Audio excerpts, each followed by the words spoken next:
کے قرض کے بوجھ اتارنے میں خرچ کرو، اللہ کی راہ میں خرچ کرو، مسافروں پر خرچ کرو۔ تو یہاں فی کے لفظ فی ظرفیت کے لیے ہے، مفسرین کے ہاں ظرفیت کے لیے۔ یہ علمی اصطلاحات ہیں، میں ان کی ٹیکنیکلٹیز میں نہیں جانا چاہتا، میں عمومی طریقے سے آسان اور عام فہم طریقے سے بات سمجھانا چاہتا ہوں۔ تو انہوں نے کہا کہ پہلی 4 مدات میں تملیک شرط ہے، ان انڈیویجولی مالک بنانا، اور پچھلی 4 مدات میں انفرادی تملیک شرط نہیں ہے، اس میں قاصد مراد ہیں، یعنی ان مقاصد پر خرچ کر سکتے ہیں، ان اہداف پر خرچ کر سکتے ہیں، ان بیسک آبجیکٹیوز پر خرچ کر سکتے ہیں، ان منصوبوں پر خرچ کر سکتے ہیں۔ تو ایک بات یہ ذہن نشین کر لیں کہ جن فقہا، ائمہ اور مفسرین نے تملیک والی شرط عائد کی ہے، ان کے ہاں بھی تملیک 8 کی 8 مدات کے لیے نہیں ہے۔ یہ بات ذہن نشین کر لیں۔ پہلی وضاحت تو یہ، انہوں نے بھی 8 مدات کو 2 حصوں میں تقسیم کیا،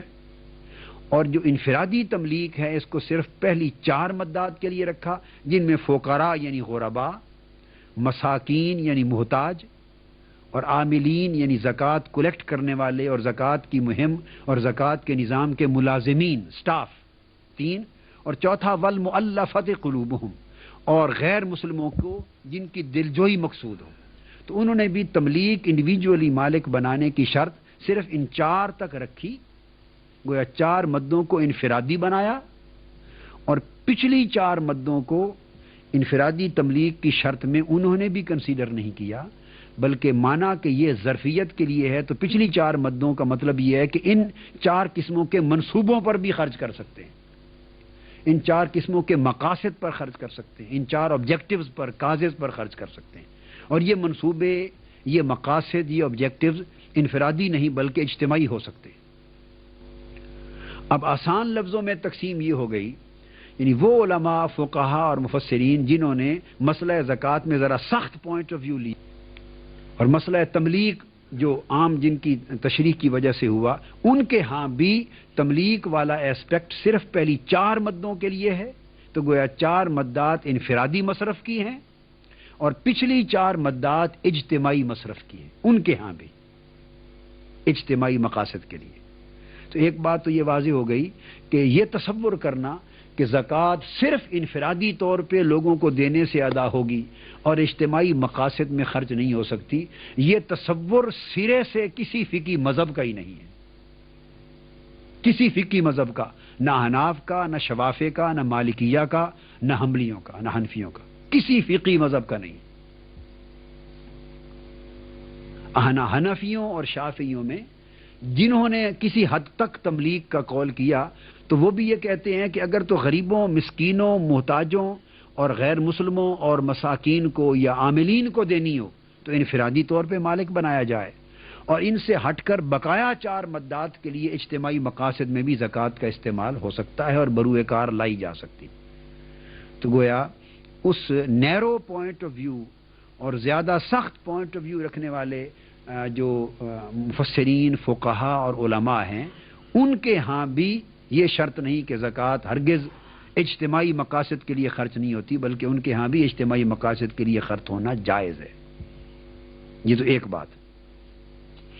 اب اس میں دوسری بات جو سمجھنے والی وہ یہ جو للفقراء کی لام کی بحث ہوئی تملیک کی،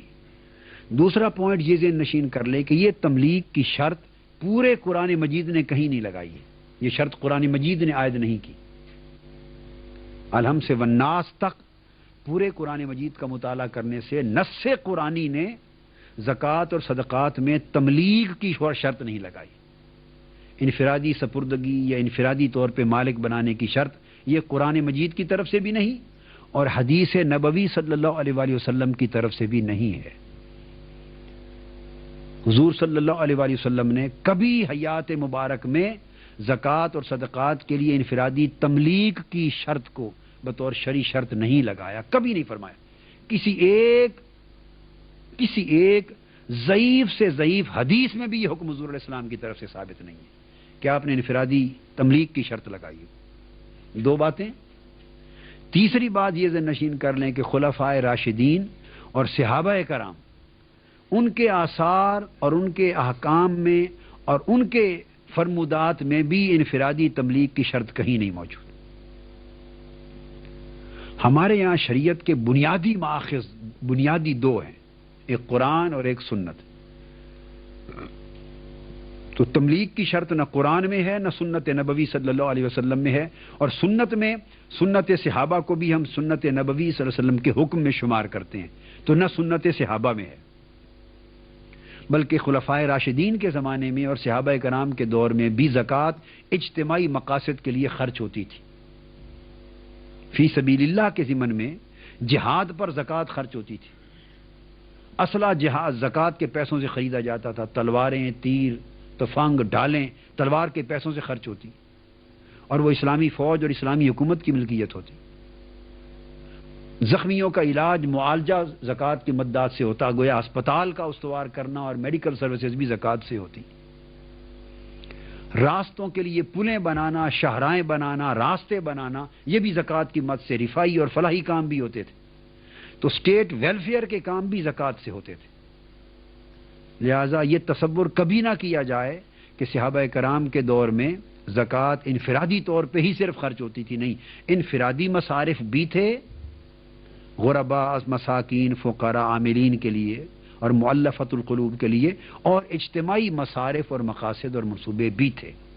دونوں سائیڈ بائی سائیڈ چلتے تھے۔ تو تین چیزیں کلیئر ہو گئیں۔ اب چوتھی بات یہ آتی ہے، سوال پیدا ہوتا ہے کہ یہ مسئلہ تبلیغ جب نہ قرآن نے دیا، نہ حدیث نے دیا، نہ صحابہ کرام نے دیا، تو یہ تبلیغ کی شرط آئی کہاں سے؟ ہاں، تو یہ میں نے عرض کیا کہ یہ تفسیر کا اور فقہی اجتہادی مسئلہ ہے، تفسیری اور اجتہادی مسئلہ۔ مفسرین جب قرآن مجید کی تفسیر کرتے ہیں تو وہ ایک ایک لفظ اور ایک ایک حرف کی شرح کرتے ہیں۔ تو انہوں نے کہا کہ یہ یہاں للفقراء آیا ہے، فقراء کے لیے، اور آگے فر رقاب آیا ہے کہ گردنیں آزاد کرانے میں، تو لام اور فا کے دو الگ حرف استعمال ہوئے ہیں، چار لفظوں کے لیے لام آئی ہے، پچھلے چار مصارف کے لیے فی آئی ہے، تو اس میں کیا فرق ہے، حکمت کیا ہے، قرآن کلام کی حکمت سمجھنے کے لیے۔ اس پر بعد مفسرین نے یہ کہا کہ لام تملیغ کے لیے ہے اور فی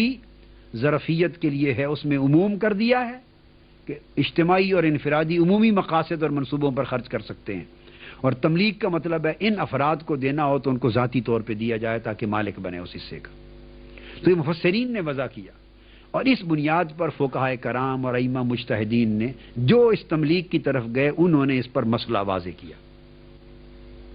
اور یہ بھی یاد رکھیں کہ یہ تمام کے تمام مفسرین اور فقہاء کا بھی اجماع اس پر نہیں ہے،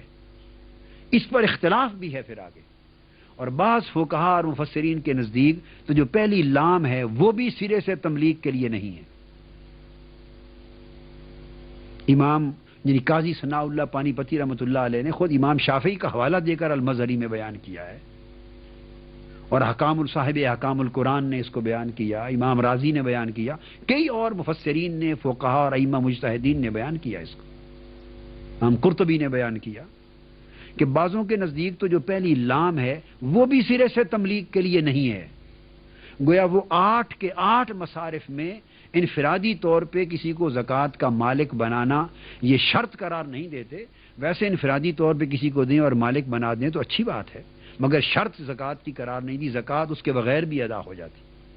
تو انہوں نے لام سے مراد کیا لیا؟ وہ کہتے ہیں کہ لام تخصیص کے لیے نہیں بلکہ لام استحقاق کے لیے ہے، لام یعنی ان کا استحقاق واضح کرنے کے لیے ہے، اور قرآن مجید کے سیاق و سباق کو اگر سامنے رکھ، اور بعضوں نے کہا کہ لام اختصاص کے لیے ہے کہ زکوٰۃ ان 8 مصارف کے لیے خاص کر دی گئی، یعنی آپ ان 8 کی بجائے نواں مقصد کریٹ نہیں کر سکتے، ان 8 مصارف کے لیے مختص ہے۔ تو گویا 3 پوائنٹ آف ویو پیدا ہو گئے۔ ایک پوائنٹ آف ویو تو ہوا جو لام تخصیص کے لیے جنہوں نے کہا، اور وہ بھی پہلے 4 کے لیے، پچھلے 4 کے لیے بھی تخصیص نہیں، اوپن۔ دوسرے پوائنٹ آف ویو نے کہا کہ پہلے 4 کے لیے بھی جہاں لام ہے اس لام سے مراد بھی تخصیص، یعنی کسی انڈیویجول کو مالک بنانے کی شرط نہیں بلکہ اس سے مراد استحقاق ہے کہ زکوٰۃ کا حق فقراء کا ہے، مساکین کا ہے، عاملین کا ہے، غیر مسلموں کی جن کی دلجوئی مقصود ہو ان کا ہے، غلاموں کا ہے کہ آزادی